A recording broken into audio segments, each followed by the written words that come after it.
Beard.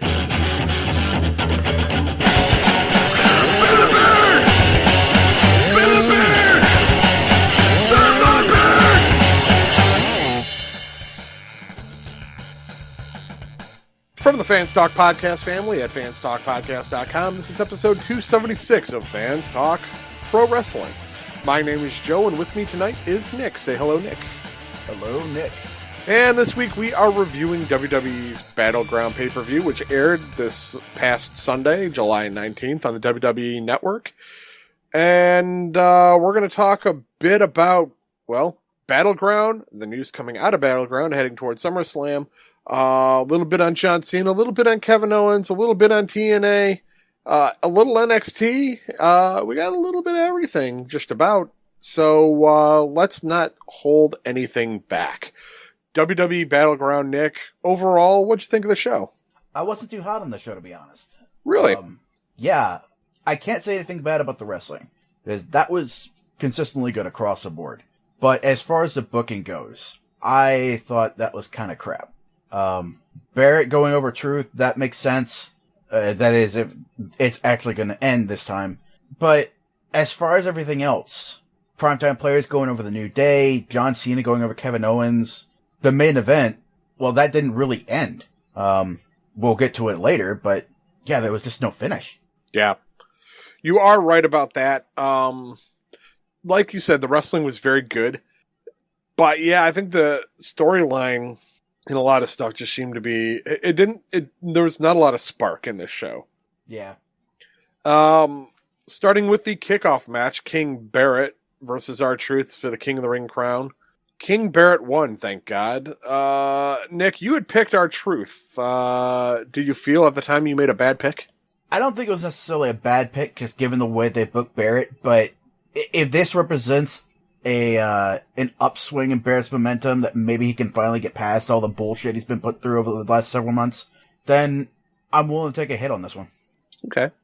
Yeah, Barrett is a very deserving competitor, so I'd be happy if this upswing continues, although the rumor that they're dropping Wade from all broadcasts, like they're not allowed to call him Wade Barrett, very much disappoints me. I don't know about you. Yeah, that just seems like such a weird declaration to make. Just given the fact that nobody's called him Wade Barrett in months. So, one, I don't understand why you banned the name to begin with, and two, I don't understand why you ban that now after so long. I mean, if it's just a commentary thing, I mean, I guess I kind of get it because they wanted to fully commit to the gimmick. But still, I mean, he was known as Wade Barrett. I don't think it's a hindrance to call him that. It's not like he went away and became the Repo Man. Yeah. You know, he never really left. He came back as Barrett.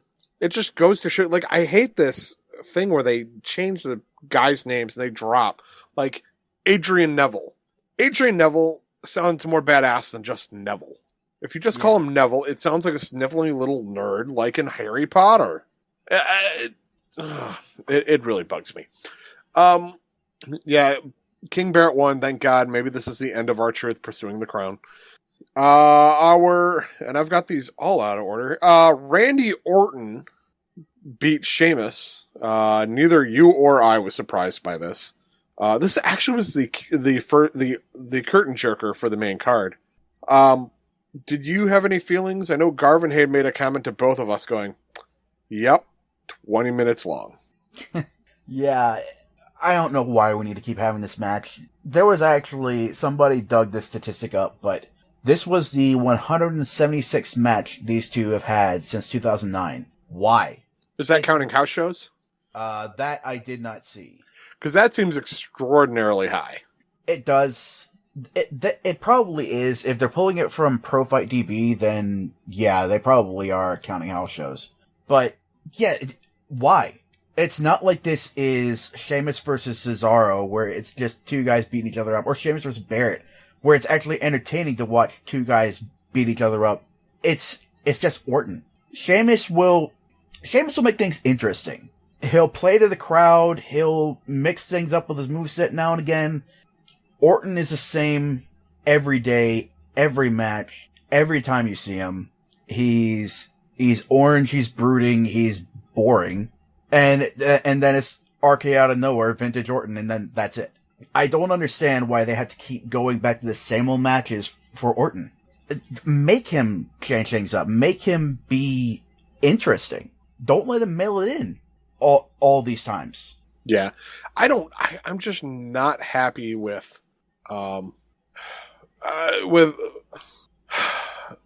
just Orton. I mean, Sheamus I'm not pleased with either, but Orton, there's nothing other than RKO out of nowhere. I mean, for the moves he does them well, but there's no spark to it. Everything is the same damn thing. So it really is a bummer.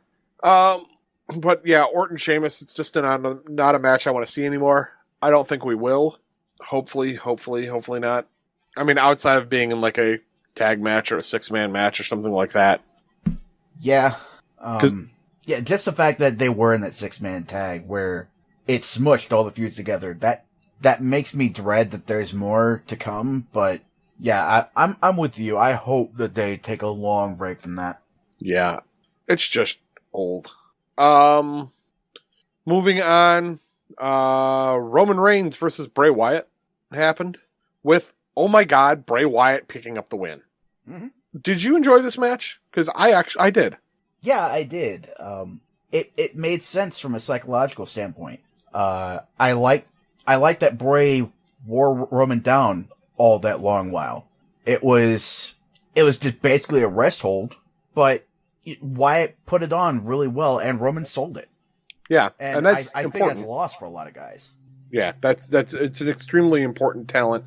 When you see guys get in the ring, I mean, like, yeah, a lot of times people are like, oh God, they're doing the rest thing. But you know what? Sometimes it needs to be done. It helps tell the story. In this instance, it actually helped a lot. It showed that Wyatt's doing what he can to wear the big man down. It's not like, oh God, there's not enough. These guys can't work, so let's do this. I know a lot of people have complaints about Reigns, but it didn't come across poorly to me.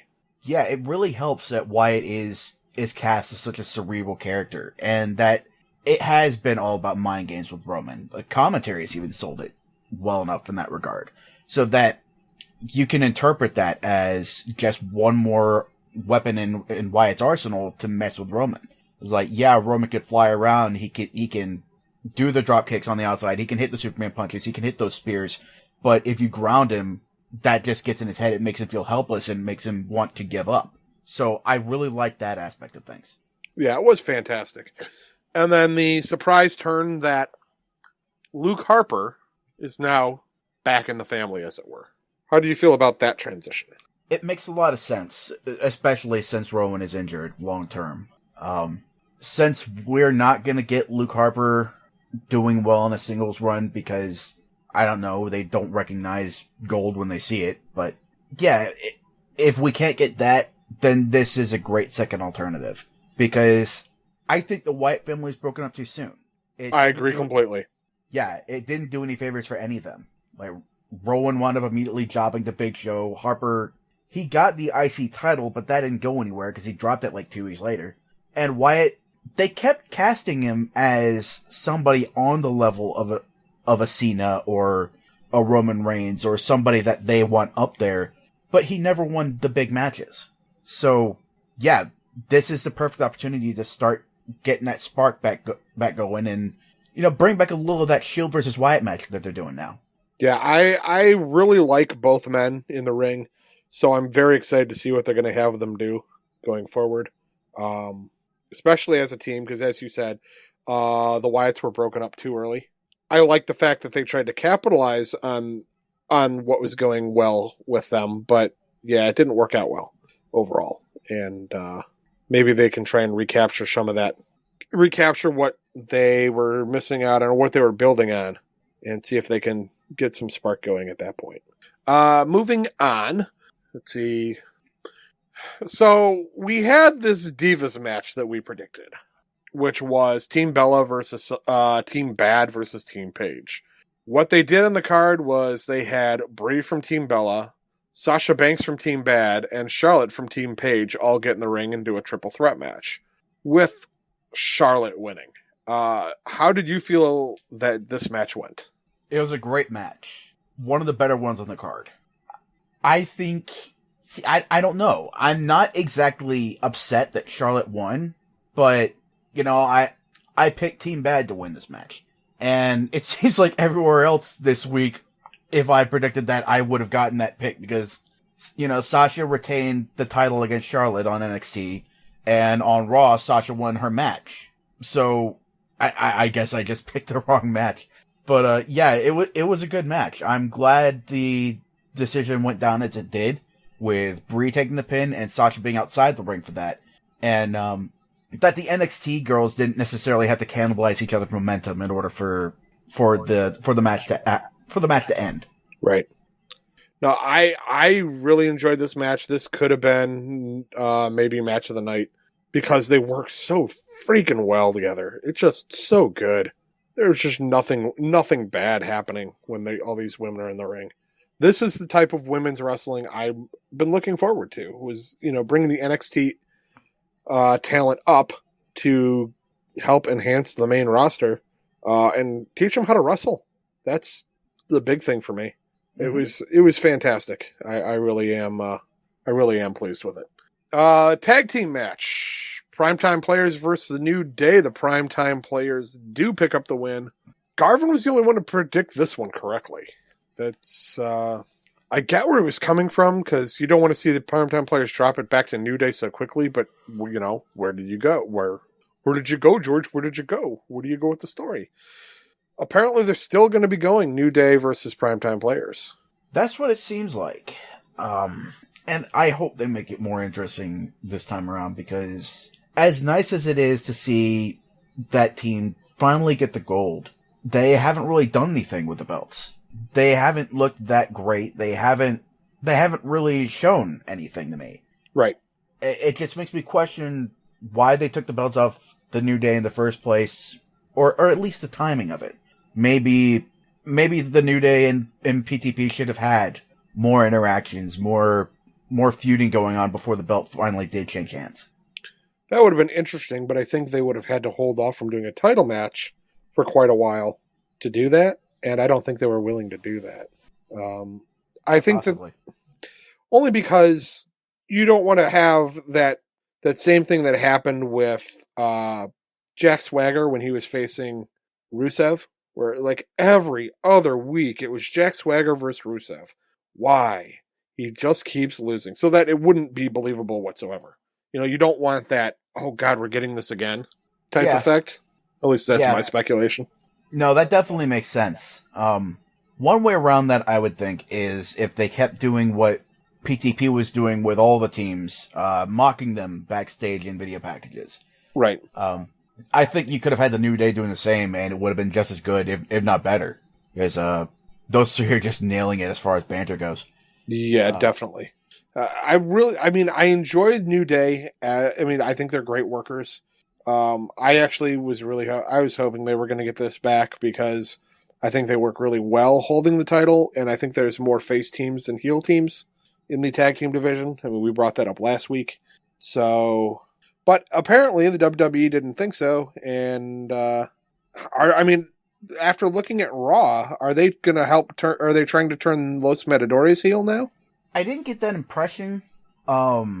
It's possible because really you could go either way with them. Yeah, having El Torito makes them kind of automatic faces, but before they became bullfighters, Primo and Epico were pretty good heels. So I could see a situation where Los Matadores did turn heel.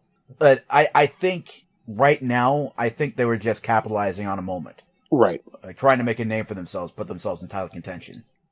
I'd like to see them sit right in the middle. But if they do turn heel and for some reason get the titles, that opens the door for luchas. Mm-hmm. Once they're back in the picture. Absolutely.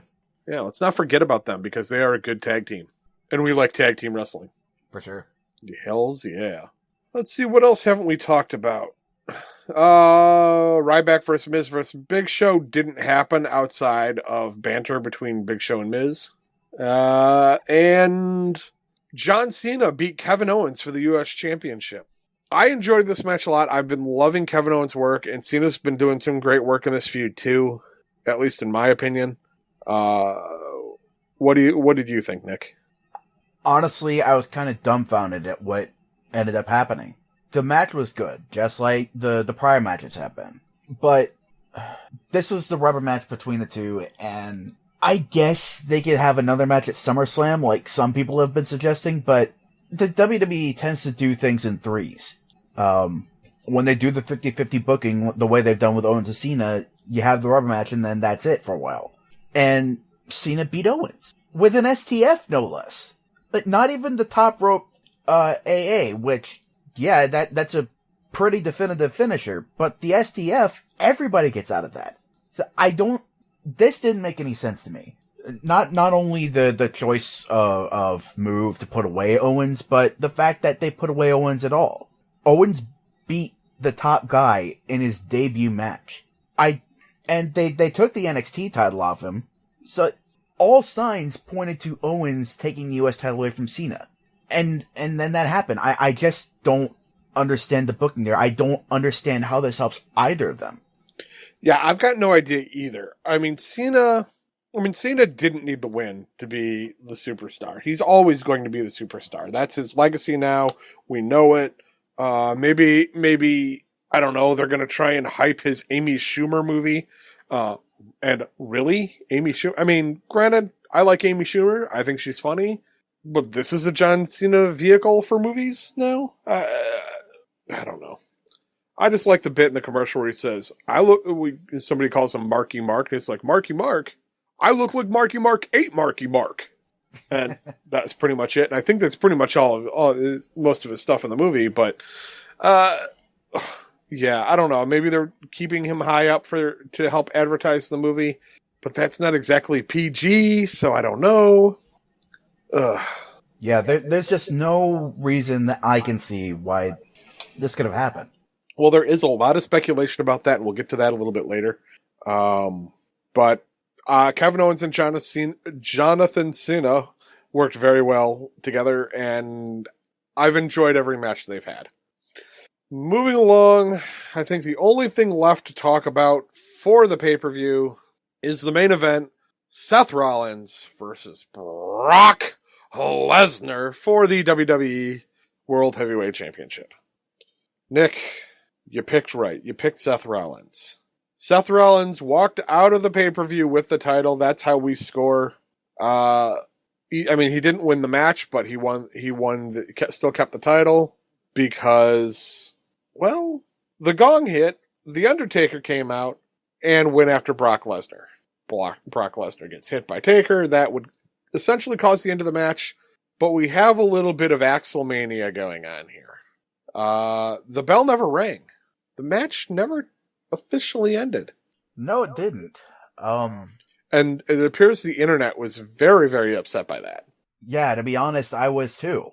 I get that it's just Battleground, but a championship match needs to have a finish. Especially with a name like Brock Lesnar being involved, and especially when this is such a pivotal moment for Rollins' character. I think they made an admirable attempt at a save on Raw when Rollins came out and had Lillian come in and announce the official result of the match.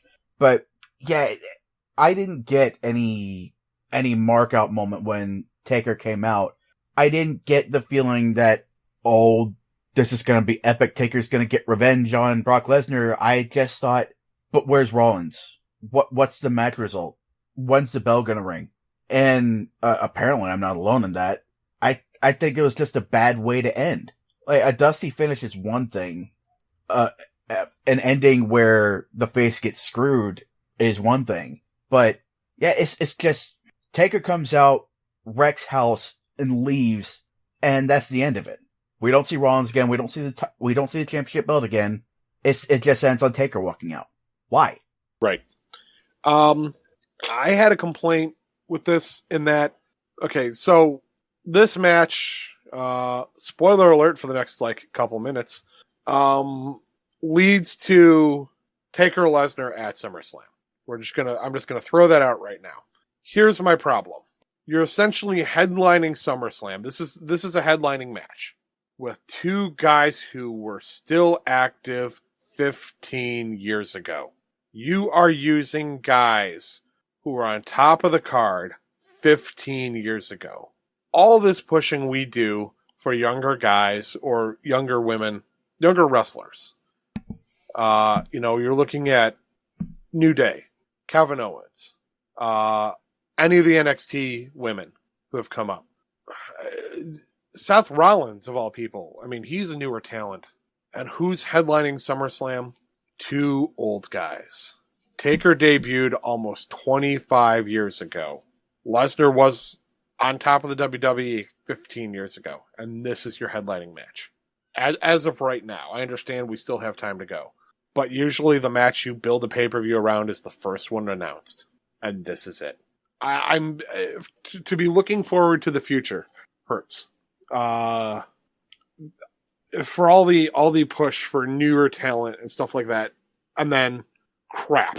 Well, let's get Taker back, and we're gonna put him in the main event of SummerSlam, one of the 4 biggest pay-per-views of the year. And why couldn't it be against a younger guy? Why couldn't they have done this at another pay-per-view? I mean, I'm not sure how you feel about that, Nick, but it just feels like, okay, great job, guys, but we're going with the old guys again. Yeah, I give Lesnar a pass just given that, he's finally healthy. He's in the best shape of his life. He's arguably putting on the best work he ever has in the WWE. But you're absolutely right about Taker. I didn't get Deadman Phenom, any of that when he was giving his promo on Raw. I got old guy with eyeliner. And that's depressing. And really, Battleground was all about that. It's the old guard going over. Orton beats Sheamus. Cena beats Owens. PTB beats New Day. And Taker totally eclipses Rollins for the main event. The only place where that didn't happen was when Charlotte won the Divas match, and even then, that's a second-generation wrestler going over Sasha Banks and, Brie Bella. That's not important, but yeah, again, it makes you wonder where the priorities really are. Exactly. I don't understand why the WWE doesn't just commit full on to developing that newer talent and grooming them, really replacing the old guard. I don't like this have your cake and eat it too mentality where they've got NXT and it's bustling with up and coming talent. And then that talent comes up to the main roster and gets ignored. I don't like that. They need to focus on one or the other. They either need to just keep NXT separate, have it be its own thing, or they need to commit full on to developing new stars and usher out the old ones. Have the older guys put over the younger ones. Like what Cena is purportedly doing with the Open Challenge, but actually put over that younger talent. Let them win something. Yeah, I mean, like in the Open Challenge, I get it. It helps build up guys, and that's an aspect that I liked. But yeah, the only thing I could see them doing is using the U.S. title, say, as a TV type title, and every week it's an Open Challenge.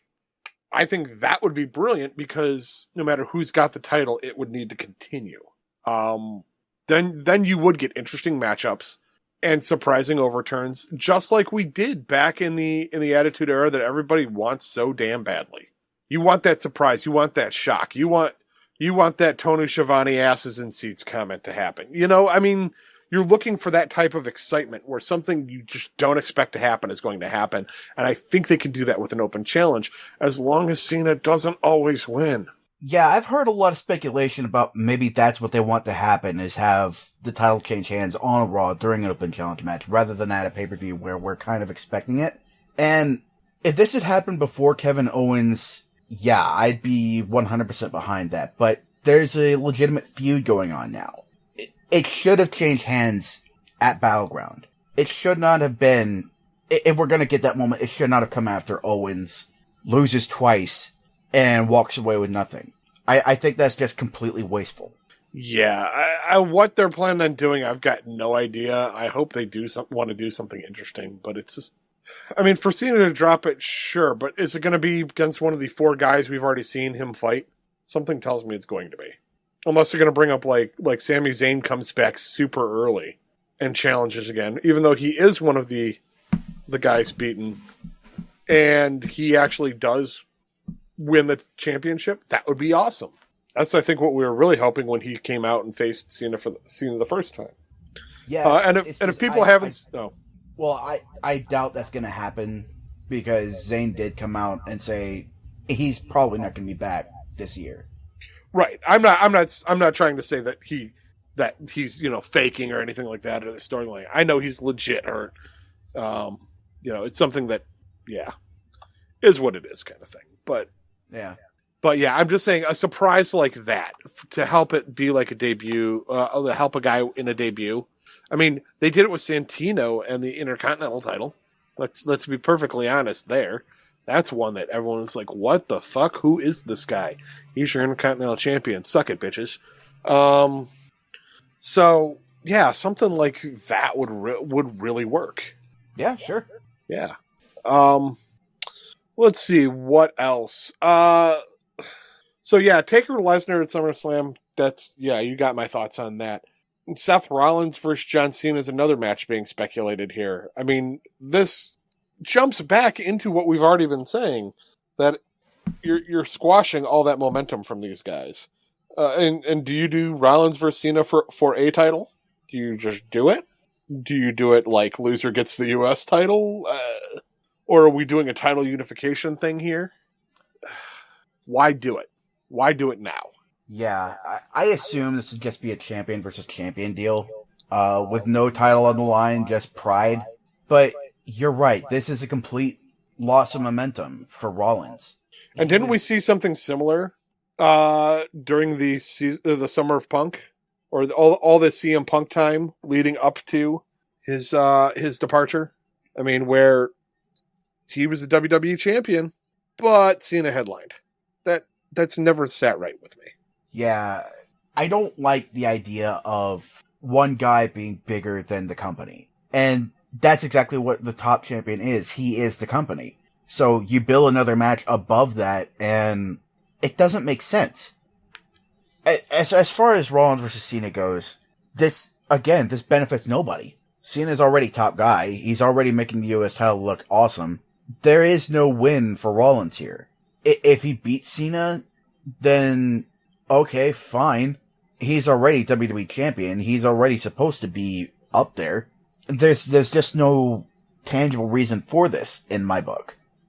Yeah, I agree with you completely, Nick. It just doesn't make a whole lot of sense at this point. Now, had he lost the title and it was Cena versus Rollins, then that's different, because then they have a reason. Then they have some storyline they can work off of. Hey, if you want another shot, get to the back of the line, and guess what? I'm ahead of you. If Cena had dropped the U.S. title, or something like that. You know what I mean? To give it some semblance. Yeah, so neither of them have a title at this match that's going on. Yeah, if neither of them have a title, and it's like winner gets a shot. Okay. Then it makes sense. Then you're like, okay, I get it. Yeah, but I would dig that. Yeah. Then it makes complete sense. Outside of that, it doesn't. It's like, hey, we need Cena back in the main event, so yeah. Thanks, Rollins, but you're going back to the mid-card. Sorry, John's played in the sandbox enough. He's done. He's done his good deed for the year. He's back to the big boy table. That's the WWE Make-A-Wish program there for you. Okay, maybe that was a little bit of a dick move on my part. But I was happy when Cena got into the U.S. Championship realm for the most part, except for, okay, this guy's a multi-time WWE champion. All of a sudden, you're dropping a guy like him down to that level, which on one level is fine, but then you flip it and go, how do you expect these low to mid card guys to beat him? Yeah, it was nice because it was at a point where the only guy that could conceivably beat Rusev for the title was Cena, because Rusev had gone through everybody else. And aside from the horrendous USA versus Russia gimmick, I think that feud did good things for Rusev. It helped him grow as a character, but Cena takes a title, he beats Rusev in the obligatory rematch, and Rusev just falls to the wayside. Yeah, it didn't help that he got injured shortly thereafter, but, I mean, look where he is now. He's solid mid-card. And then Cena doesn't really put over anybody else all that well. Yeah, other guys look good in the ring against him, but these are guys that would look good against anybody. Neville, Sami Zayn, guys like that. Guys that don't need a rub from Cena right now. Just given all the press that NXT's gotten. Right. So, yes, when it first happened, Cena going into the US title, Daniel Bryan going to the IC title, it made sense. It looked like they were finally going to elevate those mid-card titles, and that was great. But I think they did with the US title. I will give them a nod for that. I think they did elevate it from where it was. Yes. The US title is no longer the joke that it used to be. But give it a week. Yeah, I mean, it's stalled, and it doesn't seem like they know what to do now. They basically thrown everybody at Cena, and I don't know who else would be available to take the belt away from Cena. They've gotten to the point where Rusev got to when he was facing Swagger again. You beat everybody. Who's left? Now you just start recycling opponents. And that sucks. Especially when you had something as money as Owens versus Cena. Yep. Yeah. To jump off this point, our friend Chewy on Facebook submitted a question to us, and if you want to be like Chewy and ask us a question on Facebook, get the community involved, the FTPW community, everyone there, the Fans Talk community, will end up discussing anything you pretty much bring in front of them, as long as it's a good question. If it's just like, who do you like better, Sheamus or Orton, probably not going to get a lot of comments. But this did. Chewy said, can we all just lay off the Cena bashing now? Whether you like him or not, the dude is one of the best ever, period. And please don't give me but it's who he's wrestling comment. It's not. It's more than holding up to, he's more than holding up to his end of these matches. So Nick, after everything we've said about John Cena, and you even commented on that thread, and you and I, we've discussed this recently on this show, what are your thoughts? I have always been one of the first to respond to the, well, Cena sucks crowd. He only knows 5 moves. He's burying everybody. He shouldn't be top guy anymore. He's had 10 years. There's a reason that guy's been on top for as long as he has, and it's not just corporate maneuvering. The guy has charisma out the ass, and he's one of the hardest workers the WWE's probably ever seen. But I don't like it when you start to go too far in the other direction to counterbalance that, and you start taking Cena's refusal to stick to a formula as him being a great wrestler. Again, he's an incredibly hard worker, and he's a good wrestler, but he's not on that level of an Adrian Neville or a Sami Zayn as far as wrestling goes. He's not that great a technical wrestler. If anything, he's a better brawler than anything else. And there's a place for that, but that doesn't make you a good wrestler. I don't necessarily think that... I've made the comment before. I do think these matches are as good as they are because of who he's facing.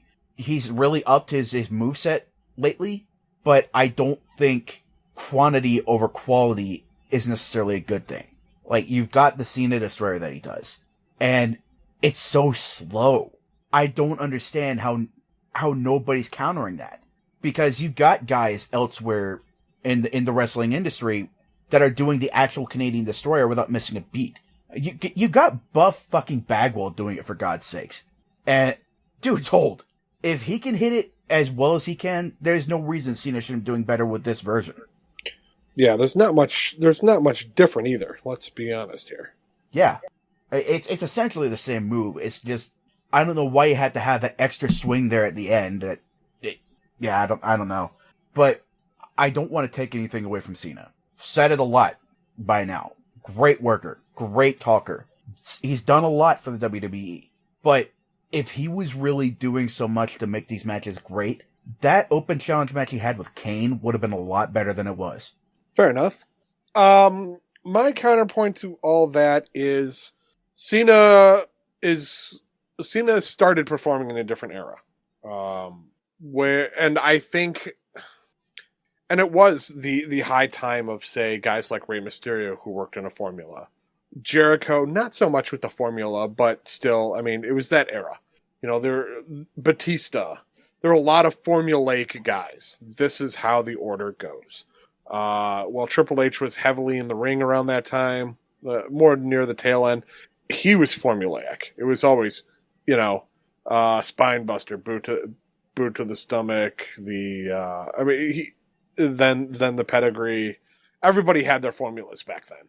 Hell, Scotty 2 Hotty had a formula. I think that's part of it. I will agree with Chewy and say, yeah, Cena will go in the books as being one of the best all time ever. Like we've said, he's a tremendous worker. He's done a lot for the business. He's just a machine. I'd almost say he's a cyborg, but he's no Kurt Angle. We've always said, like the man, hate the character. Okay, yeah, we've said that. Big deal. The guy works. The guy's always working. And the guy respects this business beyond belief.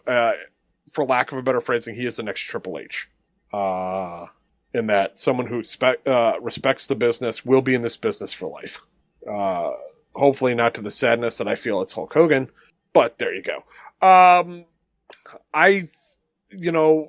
get nobody likes his Canadian Destroyer.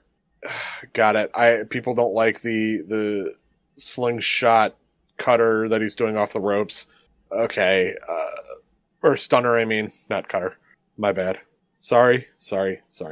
But he does work well with a lot of these newer guys. I just think that, when you're saying like guys like Neville outmatch him, they're also coming up in a quicker time period.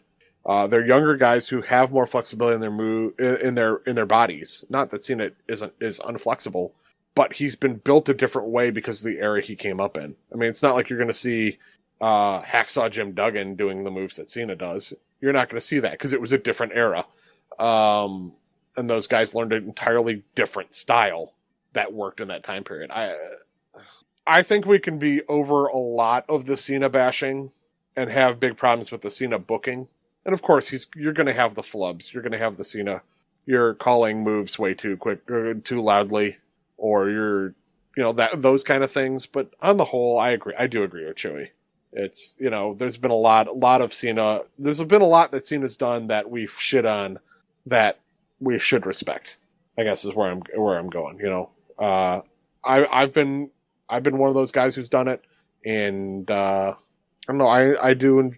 Maybe I don't enjoy every Cena match, but I like the fact that he's at least trying to add something to try and keep up with the younger guys, even if it's not pretty all the time.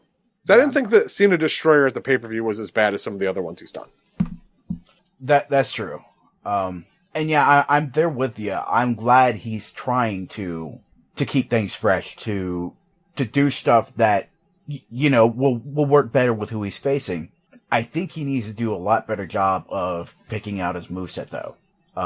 Because at this point, he's writing checks that he can't cash. I think he does need to expand his moveset, but in such a way that, it works for him. Much like Kevin Owens does. He does a little bit everything. He can do some of the aerial stuff, but he does it in such a way that it either makes sense or he does it rarely enough that it's one of those he's digging real deep to get that extra little bit of impact so he can win that match. Cena needs to do the same, and I think hopefully he'll get there eventually. Maybe he's just rusty at this because he hasn't had to innovate this much until, relatively recently. I don't know. I'm hopeful for the best, and I know that he wants to get better, that he wants to keep up. I just don't think he has been lately. Okay. And if you've got an opinion to counter myself or Nick, please let us know by commenting on our Facebook group or writing to us on fanstalkpodcast.com. Look us up in our Google group because we do love the G+. Maybe we're not like a lot of podcasts who do not like the G+, but we love the G+. The G+ is the good. Since this show has almost been entirely Cena Owens, There's a rumor going around that Owens has been set up to fail. That higher ups in the WWE want Owens to flop. And a sign of this, of him being moved down the card for some reason, is that he was one of the guys to break up the Undertaker-Lesnar brawl on Monday Night Raw. What do you think about all this, Nick? I mean, it's not outside the realm of possibility. Just Owens' body type. I can see how some people in management would not be all over that. Why you would be of that opinion with Owens, but not with Wyatt, I have no idea. But yeah, there could be validity to that. I don't necessarily see this being 100% the case, because Triple H is so hot on the guy. And I've heard rumors that Vince likes him too. I don't remember if it was a source that said this or if just somebody speculated it, but that Owens reminds Vince a lot of Sandman with aspects of his style and attitude. Yeah, it's just the guys that we say are in charge are apparently riding high on this guy. So I don't see that. Not yet. I mean, they got everybody, but a very few people to come out and break up that fight. So yeah, I don't know. I don't necessarily see that. I've been trying to find the article, and someone said that Kevin Dunn was one of the guys who's trying to set them up. So I don't know. I can kind of see it if they're trying to set him up to fail, but he's been so huge. The crowd has been loving him. I think it's backfiring. If that's actually what they're trying to do, it's completely backfiring on them. And that's a good thing, because Kevin Owens is a great worker. Kevin Owens does deserve to be in the WWE, and Kevin Owens deserves at some point in his career to be on top of the WWE. The guy is an amazing worker. He's got a great character. It's working now. I mean, outside of the loss for some reason, we discussed that. So yeah, I mean, left unhindered, Kevin Owens is absolutely one of your next top guys. Yes. So I'm hoping that these rumors are false. That's all I guess I can really say. Unless you've got another comment on it, let's move on. Yeah, let's. All right. So, TNA. Rumor is that TNA is possibly shifting to peer appearance deals for the whole roster. I'm not sure where this is quoted from. Nick, you might have a better idea who actually said this. Yeah, it was PW Insider reporting it. Okay, PW Insider. We've dealt with those guys. A sizable portion of the TNA roster has been informed over the last week that their current TNA contracts, which include a monthly guarantee, will be dropped by TNA.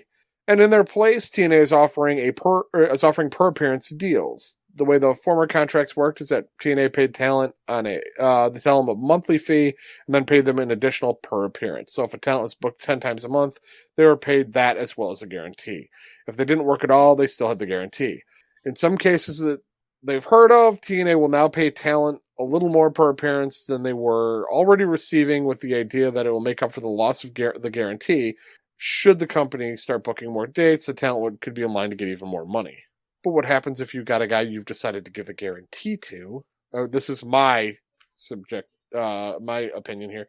What happens if that guy who is you just don't want to use, and you gave him a guarantee, and you're not using him? Well, how much does he make? Well, he won't make anything because you don't want to use him. Don't give somebody a guarantee if you don't want them to have a guarantee. That's stupid.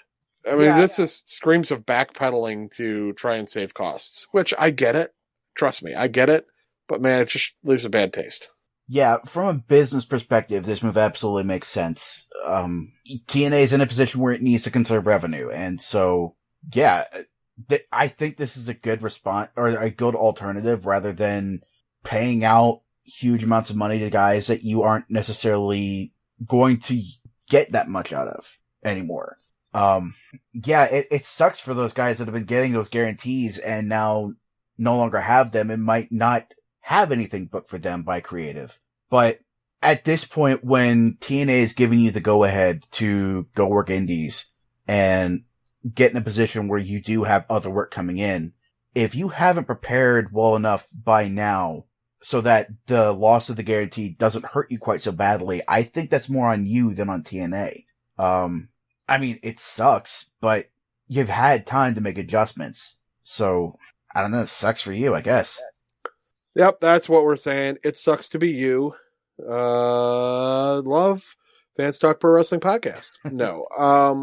Yeah, I mean, granted, don't get me wrong. I'm not trying to point blame like TNA, you're really fucking them over, or anything like that. It's just you never want to see guys not get paid when they do this work.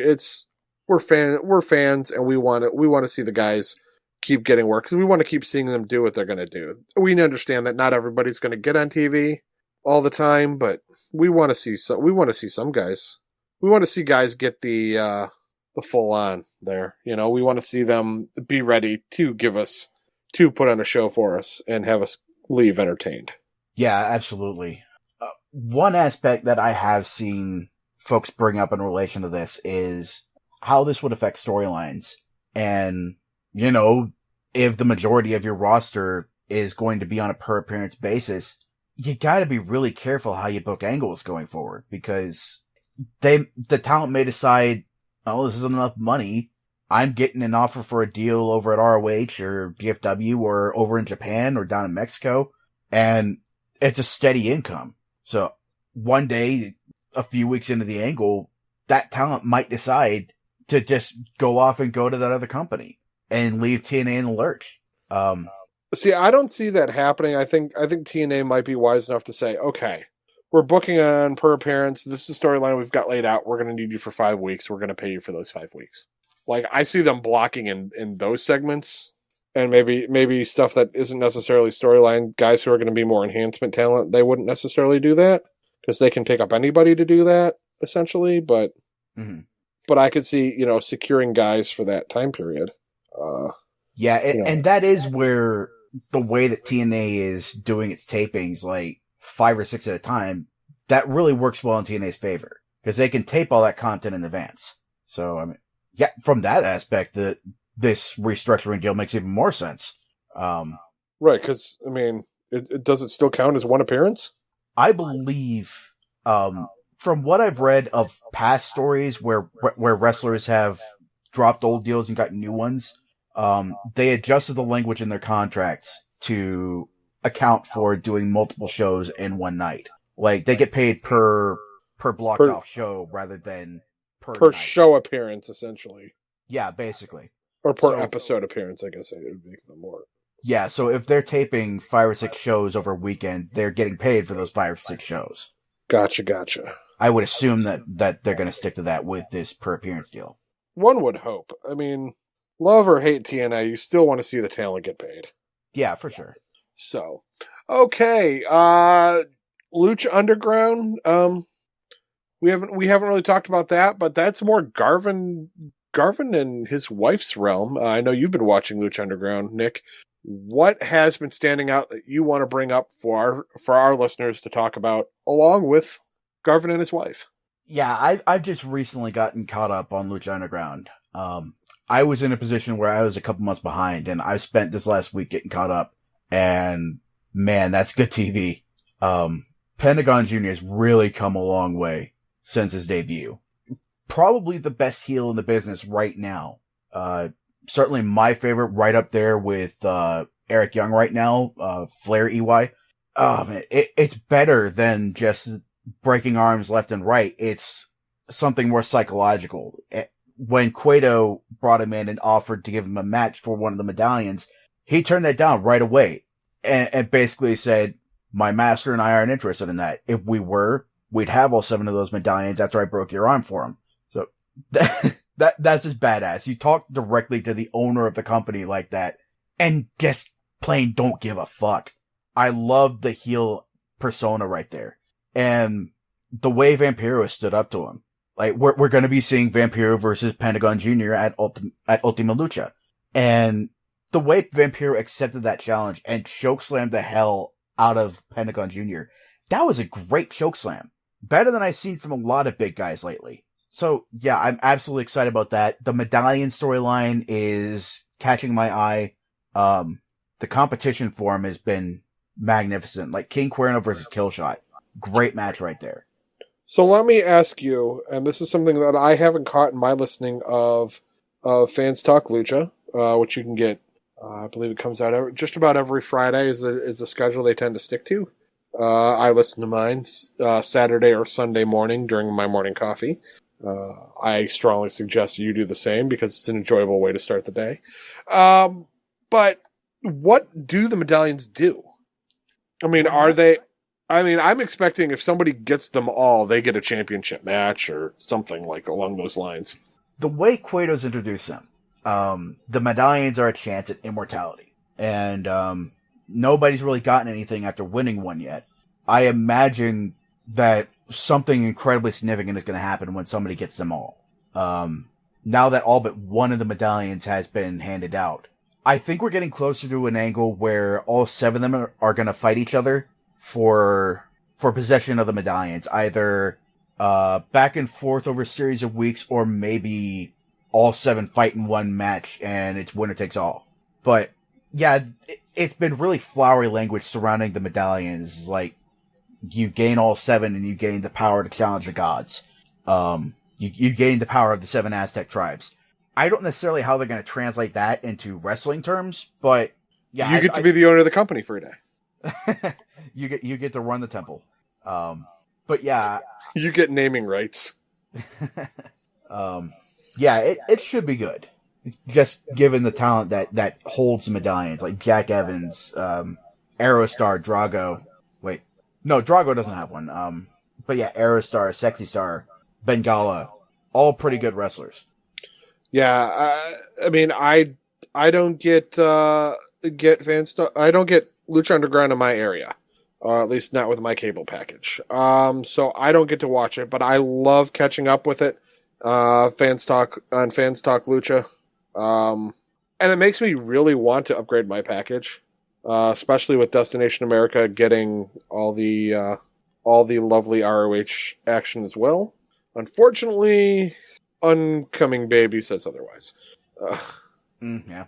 But everybody should be listening to Fans Talk Lucha. Get your news, your Fans Talk your Lucha Underground. I keep saying it's Fans Talk Lucha, the show, but get your Lucha Underground information by Fans Talk Lucha, because it is a fun, hilarious way to enjoy it through the eyes of a wrestling fan and his wife who loves Murder, She Wrote. Yeah, and make sure you subscribe on Patreon so you can get the video feed and see the glory that is the wife's lucha mask. Yes. And it makes me want to, next time I see Garvin and the wife, give them my lucha mask, and which was a gift given to me by them, just so that there's more gloriousness to be shown.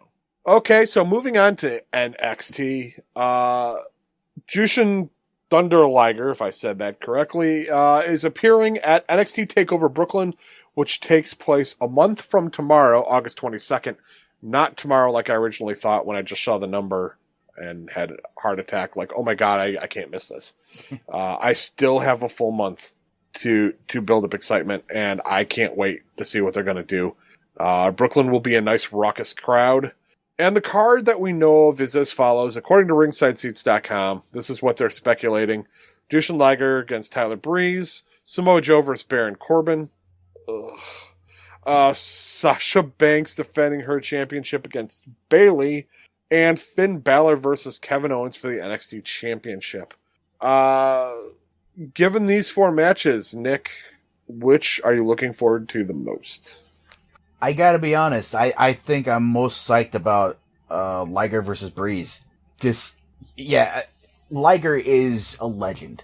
And to see him go up against one of the up-and-comers like Tyler Breeze, which is really interesting considering who else you've got in NXT that might have been a more obvious choice.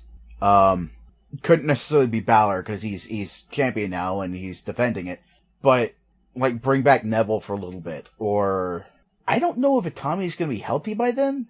I'm guessing not, but yeah, Breeze he would not have been a name that I would have thought of. And when you think about it, it's perfect.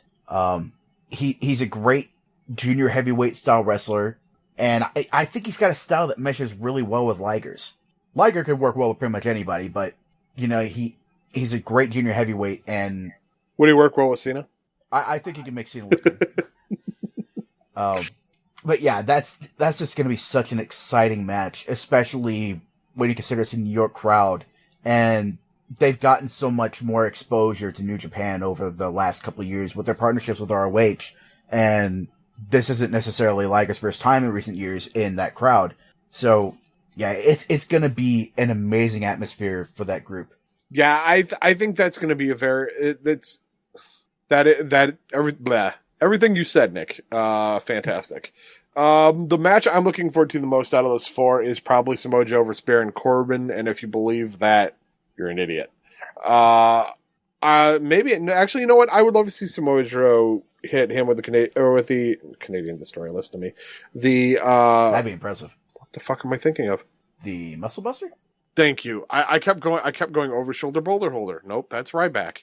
But yeah, the Muscle Buster, and screw somebody else up. I know. I mean, shit happens. Yeah. I don't necessarily think that was Joe's fault. No, and I think it's kind of a dick move for Bret Hart to say that it was. Agreed. But I get where he's coming. I do get where he's coming from. Like, oh yeah, it's dangerous. Well, you know what? How many times has that move been delivered where it wasn't? Yeah. And, if he didn't like the fact that the move was going to be done, it could have been discussed, and something different could have happened. The Cohina clutch could have been involved. There were other options. But yeah, maybe he'll screw up Baron Corbin. Finn Balor versus Kevin Owens, I would love to see again. It was fantastic at Beast in the East.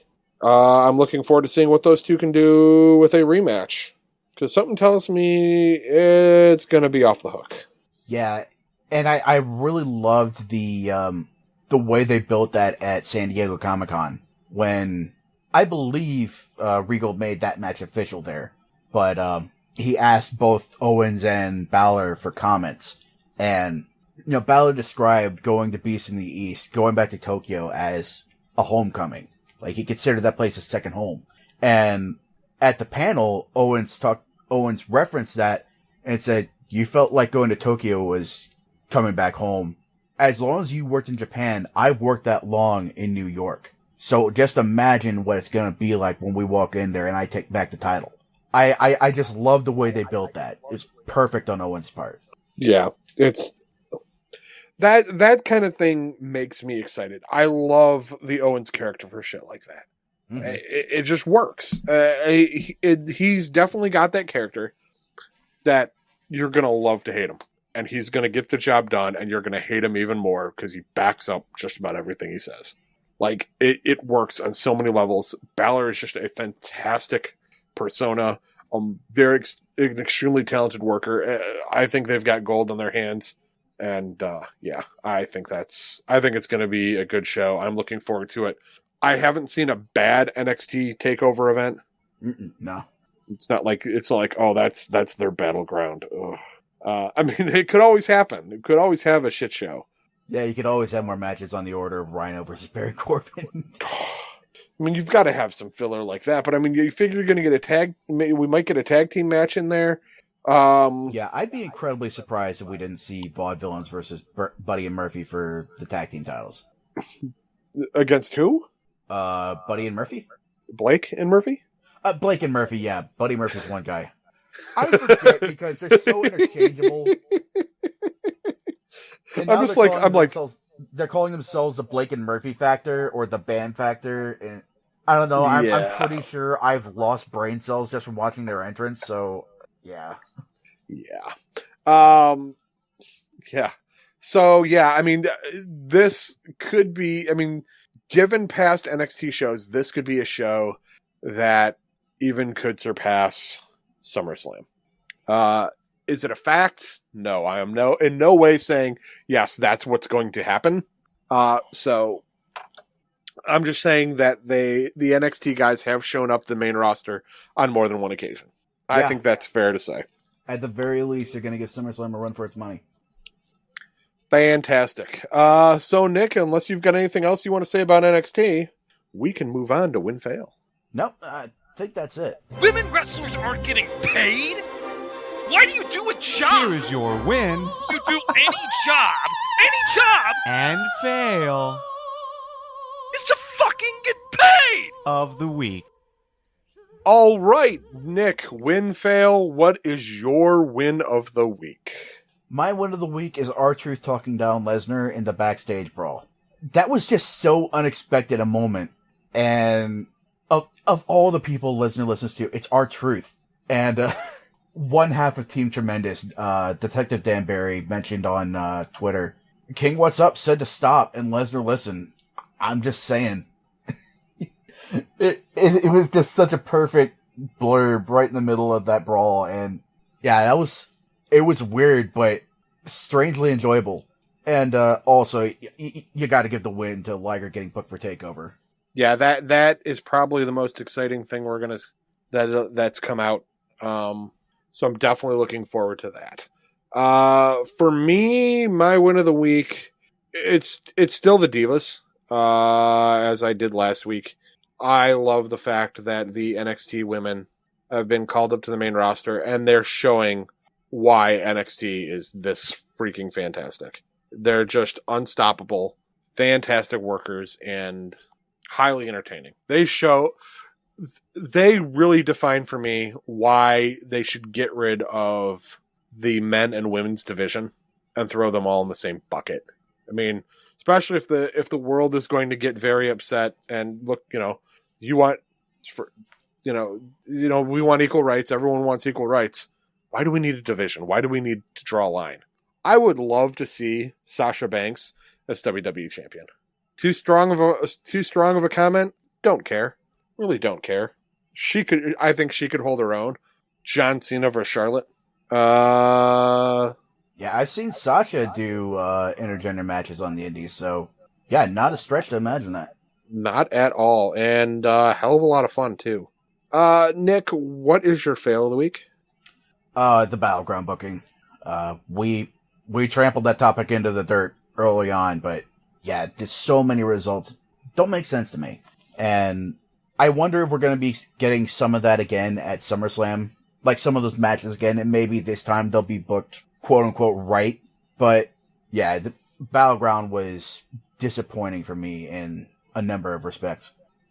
Okay. My fail of the week is Taker.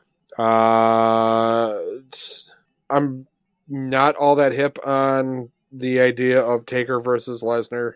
Not here, not now. We should have had it any other time, maybe even in the last year. We didn't. But mostly my fail with Taker is how he talked like Randy Orton on Raw. That never was old. No, it doesn't.